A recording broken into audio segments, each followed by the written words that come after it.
Let's start with the big question that historians have been arguing about for decades. How many people actually lived in the Americas before 1492? And more specifically, how many lived in what's now the United States and Canada? Here's where things get tricky. For a long time, the accepted number was super low.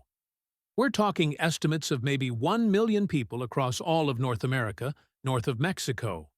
But modern research has completely blown that out of the water. Using everything from archaeological evidence to soil studies to analysis of historical accounts, scholars now believe that North America alone had anywhere from 7 to 18 million people.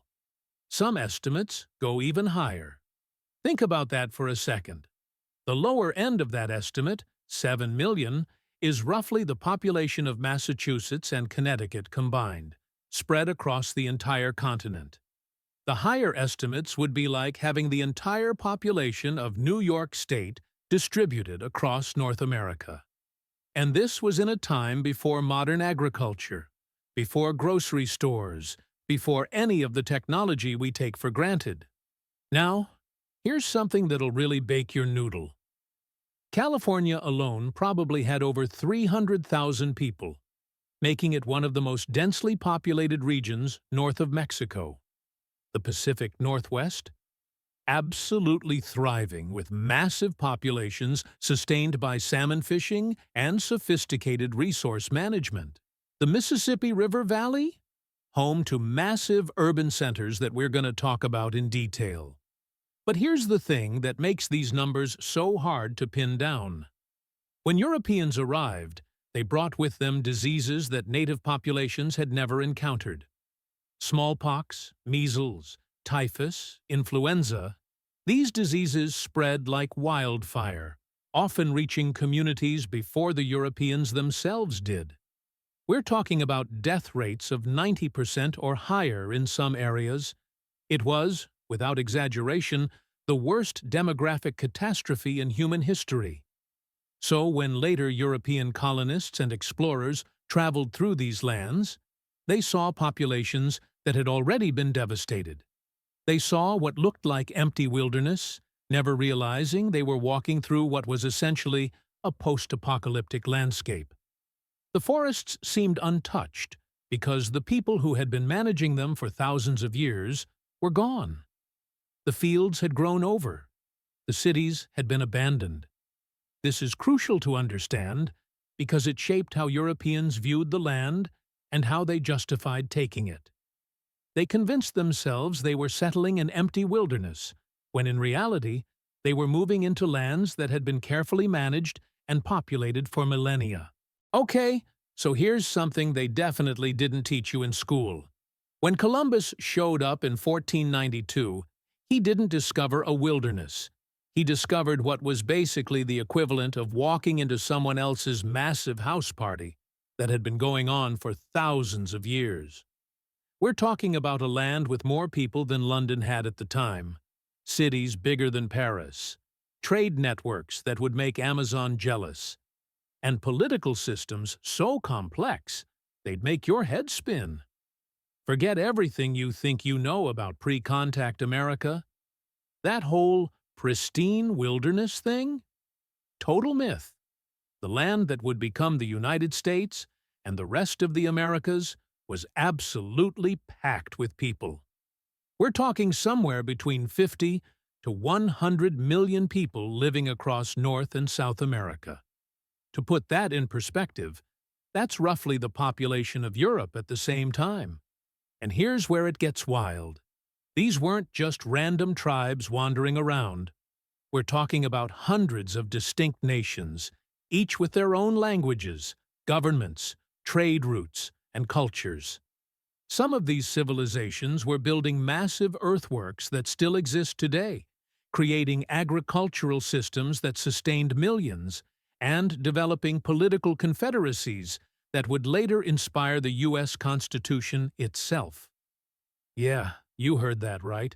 So buckle up, because we're about to take a journey back in time to see what North America really looked like before European contact. We're gonna explore the real map of Native America, And trust me, it's going to completely change the way you see American history. This isn't the story you got in middle school. This is the real deal. All right, let's start our journey through the real map of Native America by heading to the East Coast, the area that would eventually become the original 13 colonies. This region, known as the Eastern Woodlands, was home to dozens of distinct nations and confederacies, and it was way more organized than you might think. First up, we've got the Haudenosaunee, also known as the Iroquois Confederacy. This was basically the NATO of pre-contact North America. 5 nations originally, later 6, came together in a political alliance that was so sophisticated it would later influence the framers of the U.S. Constitution. We're talking the Mohawk, Oneida, Onondaga, Cayuga, and Seneca nations, and later the Tuscarora. The Haudenosaunee had a constitution called the Great Law of Peace, and it included concepts like checks and balances, federalism, and women's suffrage. Yeah, women had political power in this system, which was happening while European women couldn't even own property. The Confederacy stretched across what's now upstate New York, and it was a major political and military power in the region for centuries. Now let's talk about the Powhatan Confederacy down in what's now Virginia. When the English showed up at Jamestown in 1607, they weren't landing in some empty wilderness. They were setting up shop right in the middle of a powerful confederacy, led by Chief Wahunsenakaw, who controlled about 30 different tribes and somewhere around 15,000 to 25,000 people. The English only survived those first years because the Powhatan fed them. Without that help, Jamestown would have been a complete disaster even sooner than it almost was. Further south, you had the Cherokee Nation, controlling a huge chunk of what's now Tennessee, North Carolina, Georgia, and Alabama. The Cherokee had dozens of towns, extensive agricultural systems, and a complex clan system. They weren't writing things down in the way Europeans did, but they had sophisticated oral traditions that preserved history, law, and culture across generations. And we can't forget about the Algonquian-speaking peoples who dominated much of the Atlantic coast and the Great Lakes region. The Algonquian language family included dozens of distinct nations, each with their own territories and governance systems. You had the Wampanoag in what's now Massachusetts, who famously helped the Pilgrims survive. You had the Lenape in the Delaware and Hudson River valleys, the Abenaki up in what's now Vermont, New Hampshire, and Maine. These eastern woodlands peoples were master agriculturalists. They developed the Three Sisters farming method, growing corn, beans, and squash together in a system that was incredibly efficient and sustainable. The corn provided a structure for the beans to climb. The beans fixed nitrogen in the soil, keeping it fertile. And the squash spread out along the ground, keeping the soil moist and preventing weeds. It's the kind of permaculture system that modern farmers are now trying to recreate. But they weren't just farmers. These were also skilled hunters, fishers, and traders. Trade networks connected the Great Lakes to the Gulf Coast, the Atlantic to the Mississippi. Copper from Lake Superior has been found in Florida. Shells from the Gulf Coast made it to the Great Lakes. These weren't isolated tribes barely surviving. These were interconnected societies with complex economies. Now, we're going to head west to the Mississippi River Valley. And this is where things get absolutely mind-blowing. Ever heard of Cahokia? Probably not, unless you're a serious history buff. But you should have, because it was one of the largest cities in the world in its time. Cahokia was located right across the Mississippi River from what's now St. Louis, Missouri. At its peak, around 1100 CE, this city had a population of somewhere between 10,000 and 20,000 people. To put that in perspective, that's bigger than London was at the same time. It was the largest city north of Mexico until Philadelphia surpassed it in the 1780s. Let that sink in. The biggest city in what's now the United States wasn't founded by Europeans. It was built by indigenous people 700 years before Columbus even set sail. Cahokia wasn't just big, it was sophisticated as hell. The city center covered about 6 square miles, with over 120 earthen mounds. The biggest one, Monk's Mound, is still there today, and it's massive. We're talking 100 feet tall, covering 14 acres at its base. It's bigger at the base than the Great Pyramid of Giza. This thing required moving an estimated 14 million cubic feet of earth, all carried in baskets, because they didn't have pack animals.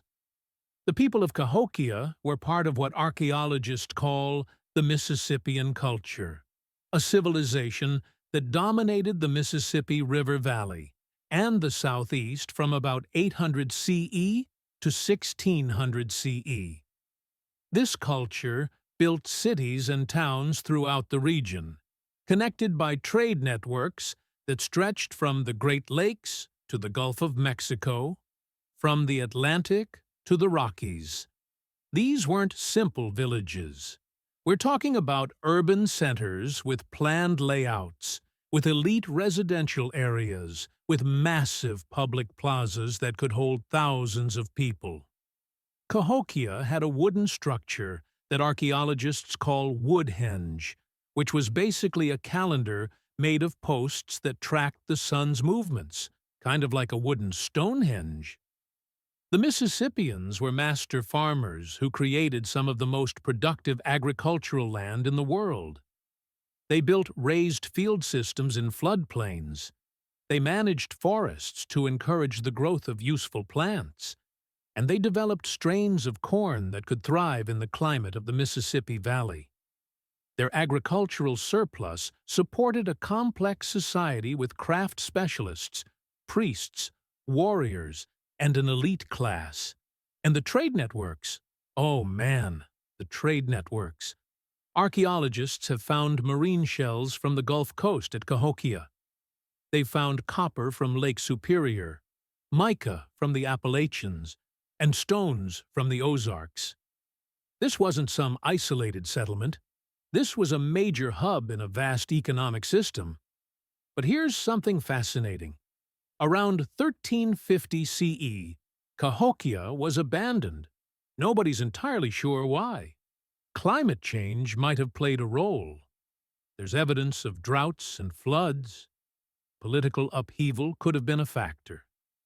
Maybe the city just got too big to sustain with the agricultural technology they had. Whatever happened, the people dispersed, likely joining other communities throughout the region. When European explorers started traveling through the Mississippi Valley in the 1500s and 1600s, they found descendants of the Mississippian culture living in smaller towns and villages. These included the Natchez people, who maintained some of the old traditions, including mound building and a complex social hierarchy. They found the Caddo, the Osage, the Quapaw, and other nations that carried on aspects of Mississippian culture. Let's stay in the South for a bit and talk about the major nations that dominated the Southeast at the time of European contact. This region, covering what's now the Carolinas, Georgia, Florida, Alabama, Mississippi, Louisiana, and parts of Tennessee and Arkansas, was home to some of the most complex societies in North America. We've already mentioned the Cherokee, but let's talk about the other members of what would later be called the 5 civilized tribes. Yeah, that's a problematic name that Europeans gave them, but we'll use it here because it's the historical term. These were the Cherokee, Chickasaw, Choctaw, Creek, and Seminole. The Chickasaw controlled what's now northern Mississippi, and parts of Tennessee, Alabama, and Kentucky. They were known as fierce warriors and skilled diplomats who played European powers against each other for their own benefit. They had a complex clan system and were master farmers and hunters. The Choctaw, their neighbors to the south, were one of the largest nations in the southeast, with a population that might have reached 20,000 or more. They had a sophisticated government with 3 distinct districts, each with its own chief, all answering to a supreme chief. The Choctaw were also famous for their annual ball games, which were basically an early version of lacrosse mixed with full-contact rugby. These games could involve hundreds of players and sometimes served as a way to settle disputes between towns without going to war. The Creek Confederacy was actually a coalition of many different towns and ethnic groups spread across Georgia and Alabama. At their height, they probably numbered around 30,000 people. The Creek had this fascinating practice where towns could be designated as either red war towns or white peace towns. This affected their role in the Confederacy's politics and their relations with other nations. The Seminole are interesting because they're actually a relatively recent formation, coming together in Florida in the 1700s from various Creek groups, remnants of Florida's original peoples, and escaped enslaved people from the colonies. But Florida before that was home to nations like the Timucua, Appalachee, and Calusa. The Calusa are particularly fascinating. They lived in southwest Florida, and unlike most native peoples in North America, they weren't primarily agricultural. They were fisher folk who harvested the incredibly rich marine resources of the Gulf Coast. And they built massive shell mounds and created elaborate canal systems. Some of their mounds were used as building platforms for important structures, while others might have been ceremonial or served as landmarks for navigation. All these southeastern peoples shared certain cultural traits. Most grew the Three Sisters crops. Most built mounds, though not as large as those at Cahokia. Most had complex social hierarchies with chiefs or paramount chiefs ruling over multiple towns. And most had rich ceremonial lives centered around annual festivals like the Green Corn Ceremony, a harvest festival, and New Year celebration. The southeastern peoples also had to deal with the first major European intrusions. Spanish explorers, most infamously Hernando de Soto, marched through the region in the 1540s, bringing disease, violence, and chaos. De Soto's expedition was basically a disaster from start to finish, and it left a trail of destruction across the southeast. The diseases his expedition spread killed thousands, maybe tens of thousands, of native people. Okay, now let's head out to the Great Plains, that massive stretch of grassland that runs from Canada down to Texas, from the Mississippi River to the Rockies. When most people think of Native Americans, they picture Plains Indians on horseback, hunting buffalo. But here's the thing. That lifestyle, the classic Plains Indian culture, only existed for a couple hundred years, and it only developed after Europeans arrived. Before European contact, the Great Plains were home to 2 main types of societies. You had semi-nomadic peoples who followed the buffalo herds on foot, and you had agricultural peoples who lived in permanent or semi-permanent villages along rivers and practiced farming. The nomadic buffalo hunters included groups like the Blackfoot in the north, and various other peoples who tracked the massive buffalo herds that numbered in the tens of millions. These groups had dogs as their only domesticated animal, and they used dogs to pull travois, basically sleds that carried their possessions as they moved. But wait, you might be thinking, Weren't Plains Indians famous for their horses? Here's the plot twist. Horses didn't exist in North America for thousands of years. They'd gone extinct at the end of the last ice age. Horses only came back with the Spanish, and they didn't reach the northern plains until the late 1600s and early 1700s. When horses did arrive, they revolutionized plains life. Suddenly, people could hunt buffalo way more effectively. They could transport more goods. They could travel faster and farther. Groups that had been farming along rivers started moving out onto the plains full-time. The classic Plains Indian culture, the one we see in movies, really developed between about 1700 and 1880. Before horses, the major powers on the plains were the agricultural peoples. The Mandan, Hidatsa, and Arikara built permanent villages along the Missouri River in what's now North Dakota. These were substantial communities with earth lodges that could house multiple families, surrounded by fields of corn, beans, squash, and sunflowers. The Pawnee did something similar further south in what's now Nebraska. They built large earth lodge villages and developed sophisticated astronomical knowledge, tracking the stars for ceremonial and agricultural purposes. The Pawnee had a complex religion centered around celestial objects, especially morning star and evening star. The Wichita peoples in what's now Kansas, Oklahoma, and Texas also built substantial villages. They lived in grass houses, basically beehive-shaped structures made from a wooden frame covered with grass thatch. These villages served as trading centers, linking the agricultural peoples of the Mississippi Valley with the nomadic hunters of the plains and the pueblos of the Southwest. All these agricultural peoples on the plains played a crucial role in trade networks. They'd trade their agricultural surplus for buffalo products from the nomadic hunters, for shells and other goods from the east, for turquoise and other items from the Southwest. Their villages were like shopping malls, marketplaces where different peoples came together. Further south, you had peoples like the Comanche, who would later become one of the most powerful forces on the southern plains.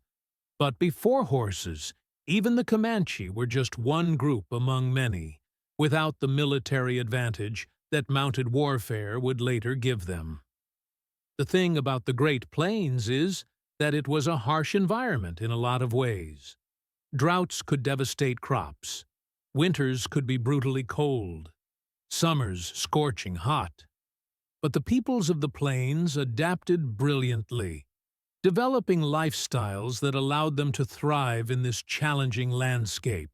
Now we're heading to the Southwest, to the deserts and mesas of what's now Arizona, New Mexico, parts of Colorado, Utah, and northern Mexico. This is one of the most archaeologically rich areas in North America, with ruins and sites that date back thousands of years.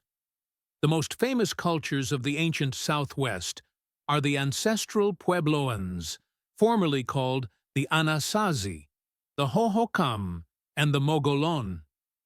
These cultures built some of the most impressive structures in pre-contact North America.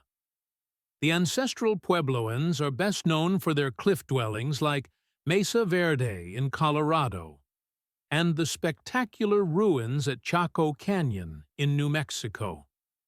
Chaco Canyon was a major ceremonial and trading center from about 850 to 1250 CE. The main complex had massive multi-story buildings. We're talking structures with hundreds of rooms. The largest, Pueblo Bonito, had over 600 rooms and might have stood 4 or 5 stories tall. These weren't just random buildings. Chaco Canyon was carefully planned and astronomically aligned. Roads, built with remarkable straightness, connected Chaco to outlying communities up to 50 miles away. Some of these roads are so straight they go up cliffs rather than around them, suggesting they had ceremonial as well as practical purposes.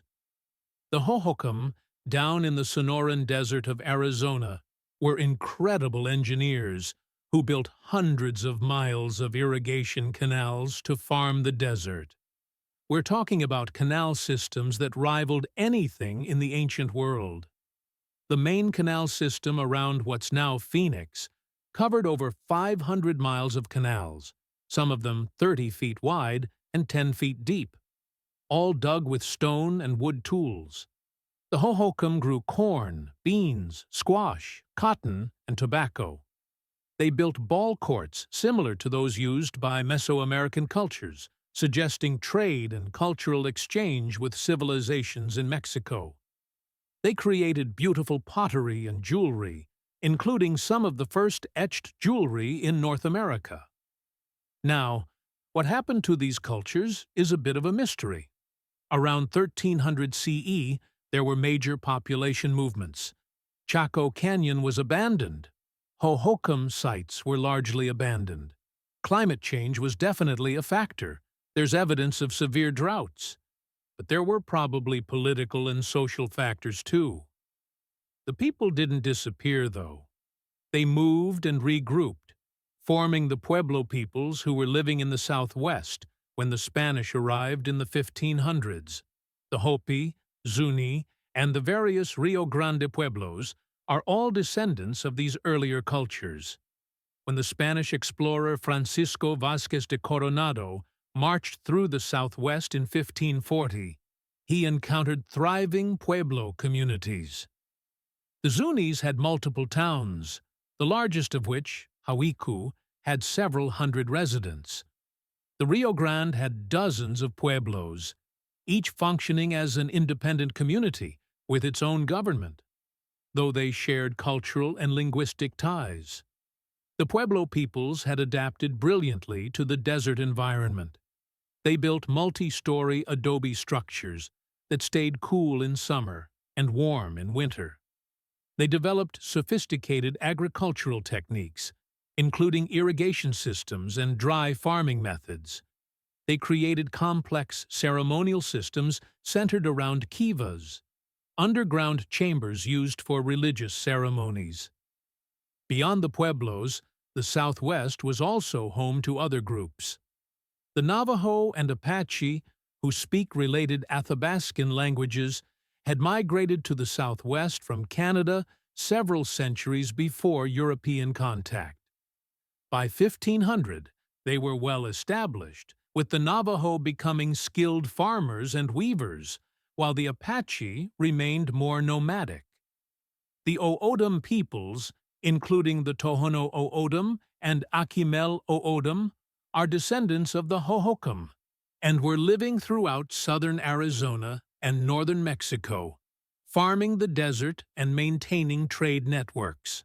Let's head to the Pacific coast now, because this region had some of the highest population densities in pre-contact North America, and some of the most unique cultures. The Pacific Northwest, stretching from Northern California up through Oregon, Washington, British Columbia, and into Alaska, was home to some of the most prosperous indigenous societies in North America. And here's what's wild. They achieved this prosperity without agriculture. That's right. While most of North America's dense populations depended on farming, the Pacific Northwest peoples were hunter-gatherers who lived better than most farmers. The secret? Salmon. We're talking about salmon runs so massive that rivers would literally turn silver with fish. The Pacific salmon runs provided an incredibly reliable and abundant food source. Peoples like the Tlingit, Haida, Tsimshian, Coast Salish, Kwakwaka'wakw, Nu-Cha-Nulth, and dozens of others built entire civilizations around salmon fishing. These societies developed food preservation techniques that allowed them to store salmon for year-round consumption. They built elaborate traps and weirs to catch fish, and with their food needs met by fishing, they had time to develop incredibly complex cultures. The Pacific Northwest is famous for its totem poles, those massive carved wooden poles that served as family crests, historical records, and markers of wealth and prestige. But the woodworking went way beyond totem poles. Northwest Coast peoples built massive cedar plank houses, some big enough to house entire extended families. They carved elaborate masks for ceremonies. They built massive ocean-going canoes, some large enough to hold dozens of people. And then there's the potlatch, a ceremonial feast where chiefs and important people would give away massive amounts of wealth to demonstrate their status. The more you gave away, the higher your status. It was a way of redistributing wealth through society and maintaining social bonds. The potlatch was so important to Northwest Coast culture that when the Canadian government banned it in the late 1800s, it was a devastating blow. Northwest Coast societies were highly stratified, with clear classes including nobility, commoners, and enslaved people captured in warfare. Villages could range from a few dozen to several hundred people, and some sites like the lower Columbia River had essentially continuous villages stretching for miles. Now let's talk about California, which had the most diverse collection of cultures in all of North America. We're talking about over 100 distinct tribal groups speaking dozens of different languages from multiple language families. California had more linguistic diversity than all of Europe. California's climate and geography created a land of incredible abundance. You had acorns from oak trees, which many California peoples processed into a nutritious flour. You had salmon runs in the north. You had marine resources along the coast. You had deer and elk. In short, California was like a grocery store for hunter-gatherers. The Chumash of the Santa Barbara Channel area are a great example of California's sophisticated societies. They built plank canoes called tomals that could hold a dozen or more people and travel between the mainland and the Channel Islands. They had a complex society with craft specialists, traders, and hereditary chiefs. They created beautiful rock art and developed an extensive trade network. Up in Northwest California, you had groups like the Yurok, Karuk, and Hupa who developed what anthropologists call the world renewal religious system, with elaborate ceremonies designed to maintain balance in the world. These groups had a fascinating economic system that included a form of money, dentalium shells, and clearly defined property rights. The Pomo peoples of Northern California were master basket weavers, creating baskets so tightly woven they could hold water. Their baskets were both functional and artistic, some decorated with feathers and shell beads. California was divided into hundreds of small territories, each controlled by a tribalate, basically an independent political unit consisting of a main village and maybe some smaller satellite villages. Most tribalates had a population of a few hundred people, though some were larger. The diversity of California's peoples is just staggering. You had desert dwellers in the southeast adapting to harsh conditions. You had mountain peoples in the Sierra Nevada. You had coastal peoples, valley peoples, and everyone had developed specialized knowledge of their particular environment. Let's fill in some of the remaining regions, because every part of Native America had its own unique story. The Plateau region, that area between the Cascades and the Rockies covering parts of Washington, Oregon, Idaho, Montana, and British Columbia, was home to peoples like the Nez Perce, Cayuse, Yakima, and Spokane. These groups combined salmon fishing along major rivers like the Columbia with hunting and gathering of roots, especially camas, which was a staple food. The plateau peoples developed a semi-nomadic lifestyle, with winter villages along rivers and seasonal rounds to fishing spots, hunting grounds, and root-gathering areas. They lived in pit houses in winter, partially underground structures that provided insulation from the cold, and in temporary mat-covered lodges during their seasonal movements.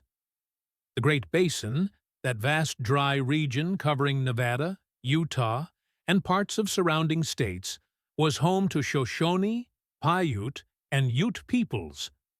This was one of the harshest environments in North America, and surviving there required incredible knowledge and adaptability.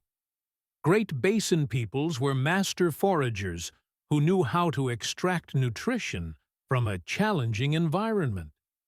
Pine nuts were a crucial food source, as were various seeds, roots, and small game. These groups were highly mobile, moving seasonally to take advantage of different resources as they became available. Water was always the limiting factor in the Great Basin, so populations were lower than in most other regions. But the people who lived there developed deep ecological knowledge that allowed them to thrive where others would have struggled to survive. Up north, the Arctic and subarctic regions were home to peoples who'd adapted to some of the most extreme conditions humans have ever inhabited. The Inuit, spanning from Alaska across northern Canada to Greenland, developed an incredibly sophisticated Arctic adaptation. The Inuit are famous for their igloos, but those were actually just temporary shelters used during winter hunting trips. Permanent winter homes were often semi-subterranean structures made from stone, driftwood, and turf, which provided excellent insulation. In summer, they lived in tents made from animal skins. Inuit technology was brilliantly adapted to the Arctic environment. They invented the kayak, a sleek hunting boat that allowed them to pursue seals, walrus, and even whales. They created toggling harpoons that wouldn't come loose from prey. They developed snow goggles to prevent snow blindness. They used every part of the animals they hunted, from meat for food, to bones for tools, to skins for clothing and shelter. The Inuit weren't a single unified people, but rather a collection of related groups spread across the Arctic. Despite this, they maintained cultural connections across vast distances, with trade networks and shared traditions linking groups from Alaska to Greenland. South of the Arctic, the subarctic forests were home to various Athabascan peoples, like the Dene, Gwich'in, and others, and Algonquian peoples, like the Cree and Ojibwe. These were primarily hunting and fishing societies adapted to the boreal forest environment. Life in the subarctic revolved around seasonal movements following game, especially caribou in the western subarctic and moose in the east. Fish were also crucial, with many groups depending heavily on lakes and rivers for their food supply. These northern peoples faced long, harsh winters with limited food supplies. They developed preservation techniques like smoking and drying meat and fish. They knew which tree barks and plants could provide emergency food. They passed down detailed ecological knowledge through oral traditions, teaching each generation how to survive in this challenging environment. All right, we've covered a lot of ground here, literally from coast to coast and from the Arctic to the Southwest. So let's bring this all together and talk about what this really means. First off, the idea that pre-contact America was some kind of empty wilderness is complete nonsense. We're talking about a land that was home to millions of people living in hundreds of distinct nations, each with their own languages, cultures, and ways of life. From the massive urban center of Cahokia to the sophisticated salmon economies of the Pacific Northwest. From the desert irrigation systems of the Hohokam to the political confederacy of the Haudenosaunee, Native Americans had built complex, prosperous societies across the continent. These weren't primitive peoples barely scraping by. They were skilled farmers who developed crops like corn, beans, squash, sunflowers, and tobacco. They were engineers who built massive earthworks, extensive irrigation systems, and complex architecture. They were traders who maintained networks spanning thousands of miles. They were astronomers, artists, diplomats, and warriors. The diversity of Native American cultures was staggering. In California alone, you had more languages than in all of Europe. Different regions developed completely different ways of life based on their environments, from the buffalo hunters of the plains to the fisher folk of the Pacific coast to the desert farmers of the Southwest. But here's what's really important to understand. When Europeans arrived, they didn't encounter this world at its peak. They encountered it after it had been devastated by diseases. Smallpox, measles, typhus, and other diseases spread through native populations, often moving faster than the Europeans themselves. We're talking about death rates of 90% or more in many areas. So, when those early colonists looked around and saw what seemed like empty wilderness, they were actually looking at a post-apocalyptic landscape. The forests seemed wild because the people who'd been managing them were gone. The fields had grown over. The cities had been abandoned. Entire nations had been wiped out, their knowledge and cultures lost forever. And yet, Native Americans survived. Despite everything, disease, warfare, forced removal, cultural suppression, they survived. Today, there are over 5 million people in the United States who identify as Native American, belonging to 574 federally recognized tribes. They're doctors, lawyers, artists, teachers, soldiers. They're keeping their languages alive, maintaining their traditions, and telling their own stories. The real map of Native America before European contact shows us a land that was fully inhabited, carefully managed, and incredibly diverse. It shows us that the Americas weren't discovered in 1492. They were invaded. And understanding that history, that real history, is crucial if we're going to understand where America came from and where it's going. So the next time someone talks about America as a new world or a wilderness that was tamed, remember what you learned today. Remember Cahokia. Remember the Haudenosaunee. Remember the Pacific Northwest societies. Remember that this land had a rich, complex history long before Europeans showed up. That's the real map of Native America.